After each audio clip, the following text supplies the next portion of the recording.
Bienvenue chers téléspectateurs, c'est Aline Taibaro avec le journal du 21 novembre. Le Premier ministre Abiy Ahmed a assisté à la conférence Compact with Africa, le Compact with Africa du G20, lancé en 2017 sous la présidence allemande du G20, est devenu une plateforme de dialogue et de coopération entre les pays africains orientés vers les réformes, les partenaires de G20 et au-delà. Selon les informations du bureau du Premier ministre, le Premier ministre Abiy Ahmed a participé à la session pertinente sur la coopération économique et le renforcement du secteur privé.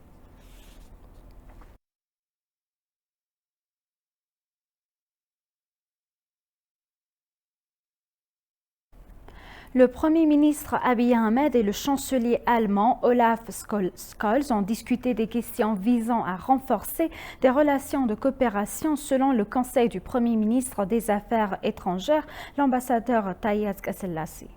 L'ambassadeur a donné une explication concernant la consultation que le Premier ministre Abiy Ahmed a eue avec Olaf Scholz d'Allemagne. Selon le Conseil, les dirigeants ont discuté des relations bilatérales entre les deux pays ainsi que des questions locales et internationales, dévoilant que les dirigeants se sont consultés sur des questions susceptibles de renforcer davantage les relations de coopération équilibrées entre l'Éthiopie et l'Allemagne.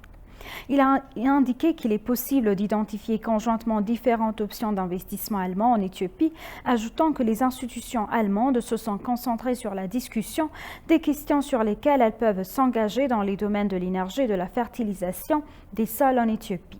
En ce qui concerne le développement économique, les dirigeants ont également exprimé leurs conseils sur les questions susceptibles de réduire et de consolider la dette.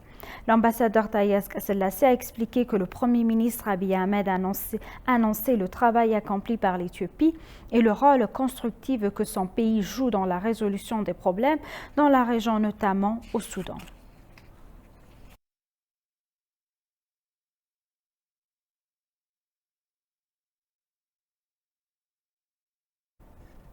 L'ambassade d'Éthiopie au Pakistan a dévoilé ce week-end le livre de Madamar Generation, écrit par le Premier ministre Abiy Ahmed, qui incarne une idée, une philosophie et un cadre pour la construction d'une nation par le biais de la synergie. La cérémonie de présentation du livre s'est tenue à l'ambassade d'Éthiopie à Islamabad en présence d'un grand nombre d'hommes politiques, de fonctionnaires, de parlementaires, des membres de la communauté diplomatique, des médias et de la société civile pakistanaise. S'exprimant à cette occasion, Wassim Ajmal Chaudhry, secrétaire fédéral du ministère pakistanais de l'Éducation, a déclaré que Madamar est un point de vue générationnel. Selon lui, le point de vue générationnel du Premier ministre Abiy Ahmed se concentre non seulement sur le présent, mais aussi sur le passé pour aujourd'hui. L'ambassadeur d'Éthiopie au Pakistan, Jamal Bakar, a déclaré que pour sa part, que Madamar est une idée de philosophie et de paradigme qui a été popularisée par le Premier ministre Abiy Ahmed. Madamar a été conçu, nourri, développé et mis en œuvre par notre brillant dirigeant qui est à la tête du deuxième pays le plus peuplé d'Afrique, a souligné l'ambassadeur. L'ambassadeur a également déclaré que Madamar pensait jeter les bases et apporter un changement significatif pour stimuler la compétitivité politique, économique et internationale du pays et créer une société verte en Éthiopie. Il a également évoqué les efforts déployés par l'Éthiopie sous la direction du Premier ministre Abiy pour approfondir la démocratie et s'attaquer aux problèmes structurels nécessaires à la réalisation des aspirations du pays.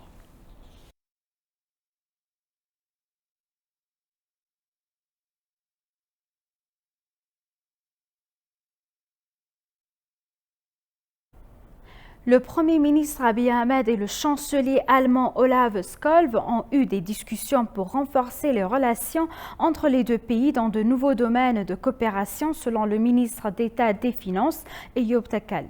Le Premier ministre Abiy a discuté des questions bilatérales avec le Premier ministre allemand Olaf Scholz avant le sommet du pacte du G20 avec l'Afrique. Les informations du cabinet du Premier ministre indiquent que les deux parties se sont concentrées sur la coopération mutuelle et sur les questions intérieures et régionales. Dans son explication, le ministre d'État des Finances, Eyob Takalin, a déclaré concernant la discussion que les relations entre les deux pays étaient solides depuis plusieurs années. Il a également déclaré que le gouvernement allemand coopère pour renforcer le secteur de la formation technique et professionnelle en Éthiopie et assurer la sécurité alimentaire du pays.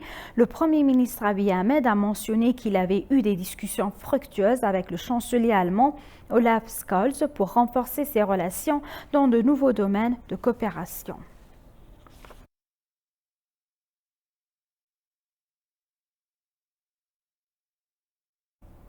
La réunion annuelle d'experts et de bilan ministériel de la plateforme de soutien de l'IGAD a débuté hier à Addis Abeba. La réunion a rassemblé des responsables des États membres de l'IGAD, des experts, des partenaires de développement, des réfugiés, des représentants d'organisations de la société civile et du secteur privé. L'IGAD, notre organisation régionale, fait beaucoup de choses pour faire avancer une vision commune de gestion des réfugiés au niveau de la région de l'IGAD. Bien entendu, l'IGAD est fortement affecté par un fort déplacement forcé. Nous avons plus de 5 millions de déplacements forcés dans la région de l'IGAD et nous sommes ici aujourd'hui pour réfléchir comment avoir une vision commune pour atténuer, pour mieux gérer et pour assurer une inclusion socio-économique de ces réfugiés. Nous ne parlons plus de l'aspect humanitaire, mais nous évoquons également l'aspect développement. Et bien entendu, nos États membres, en particulier mon pays, Djibouti, a intégré les réfugiés dans le plan national de développement. Et nous avions également permis aux réfugiés d'avoir accès à une éducation de qualité, à des soins de qualité, mais également avoir accès aux opportunités d'emploi dans notre pays. Et nous sommes venus ici pour non seulement mettre au point sur le progrès de la déclaration de Nairobi, mais également nous sommes en train de se préparer pour les engagements éventuels que nous pouvons prendre au second forum mondial sur le réfugié prévu mi-décembre à Genève. Donc nous sommes vraiment très satisfaits et donc c'est le début. Aujourd'hui c'est la réunion des experts et bien entendu après il y aura la réunion ministérielle où notre ministre de l'Intérieur va venir ici pour présenter les progrès de Djibouti et également les engagements de Djibouti en faveur de l'inclusion des réfugiés. La réunion a reconnu la nature régionale des impacts et des solutions au déplacement appelant à un cadre renforcé pour l'intégration et la coopération régionale. Dans un entretien exclusif avec ETV lors de l'ouverture de la réunion, le représentant du HCR en Éthiopie, Adru Bogori, a révélé que l'ampleur et la complexité des problèmes de déplacement en Afrique nécessitent une action urgente. En outre, le représentant djiboutien Hussein Mohamed Sali a apprécié les pays membres de l'Union africaine pour les soutiens dans les développements du pacte pour les réfugiés. Vous savez, Addis Ababa, vraiment, c'est un lieu par excellence. C'est la capitale politique de l'Afrique et c'est la capitale de l'Union africaine. Et nous sommes très honoreux que l'Éthiopie, notre pays frère de l'Éthiopie, puisse abriter cette conférence ministérielle et cette conférence d'experts aussi. Et vraiment, nous sommes très honoreux nous sommes très satisfaits d'être présents ici à Addis Ababa. Et vraiment, nous remercions infiniment le gouvernement de l'Éthiopie et voilà. Merci beaucoup. Il a également salué les efforts du gouvernement éthiopien dans le renforcement de l'intégration entre les deux pays membres de l'IGAD. Vraiment ce que nous souhaiterons transmettre, c'est-à-dire que nous attendons à la fin de cette réunion ministérielle arriver à un consensus, à une seule voix des États membres de l'IGAD pour soutenir nos actions de recherche de solutions durables et avoir une voix commune lors du Forum mondial sur les réfugiés prévu en décembre à Genève. Le gouvernement éthiopien a pris des mesures pour créer un environnement juridique et politique favorable et fournir des solutions globales et durables pour les réfugiés somaliens dans le cadre du plan d'action global, a déclaré le directeur général adjoint du service des réfugiés et des rapatriés, Moulo Alamdasta. Dans son discours de bienvenue au nom du secrétaire exécutif de l'IGAD, unité de développement social de l'IGAD, Mohamed El Douma, a déclaré que depuis 2017, les États membres de l'IGAD ont poursuivi une approche régionale pour trouver des solutions durables pour les populations déplacées et leurs communautés d'accueil. La réunion vise à faire le point sur les progrès de la mise en œuvre de la déclaration de Nairobi et des déclarations thématiques qui l'accompagnent et à approuver la stratégie régionale pour l'initiative de solution à la situation du déplacement à l'intérieur et à partir du Soudan et du Soudan du Sud.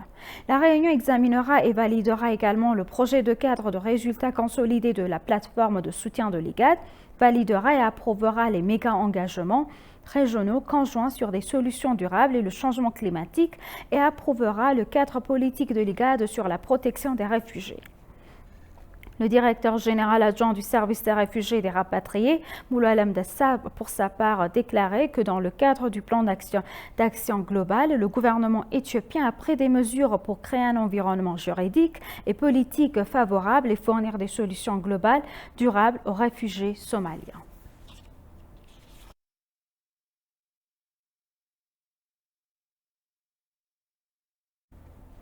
La 5e conférence africaine sur la politique foncière organisée par l'Éthiopie se tiendra à Addis Abeba pendant 4 jours consécutifs à partir de demain.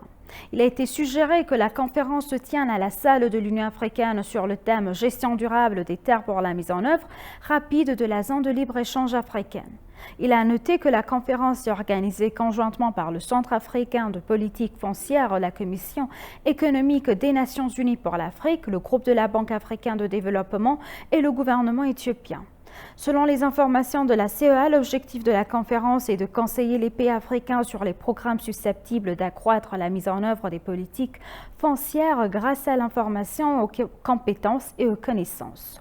Il a été observé qu'un autre objectif de la conférence est de créer des liens et d'échanger des expériences en utilisant les pratiques de politique foncière mises en œuvre, ainsi que d'accroître la capacité de la politique foncière du continent.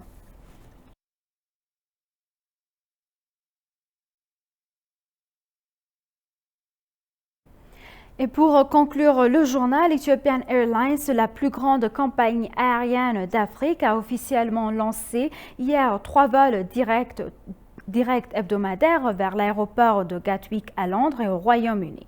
Cette expansion marque la 20e destination européenne d'Ethiopian Airlines, renforçant ainsi sa position de transportateur du premier plan reliant l'Afrique au monde.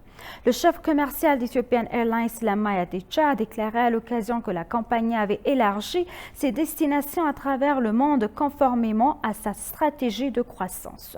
Le vol récemment lancé vers l'aéroport de Gatwick à Londres devrait renforcer les relations économiques existantes entre l'Éthiopie et le Royaume-Uni, outre ses avantages économiques pour les compagnies aériennes, a-t-il ajouté. L'ambassadeur britannique en Éthiopie, Darren Welch, a déclaré que ce vol renforcerait davantage les relations diplomatiques bilatérales entre les deux pays. Le nouveau service sera opérationnel tous les mardis, jeudis et dimanches à temps appris. Le nouveau service offrira un vol direct entre Londres, Gatwick et Addis Abeba à bord d'un Airbus A350 avec des cabines business class et économie, offrant une connectivité transparente aux vastes réseaux mondiaux d'Ethiopian Airlines s'étendant à travers l'Afrique, l'Extrême-Orient, les Amériques et l'Asie.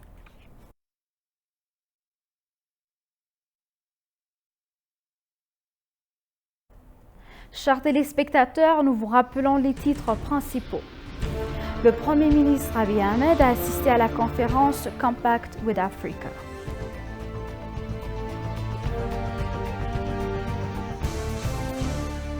La réunion annuelle d'experts et de bilan ministériel de la plateforme de soutien de l'IGAD a débuté hier à Addis Abeba.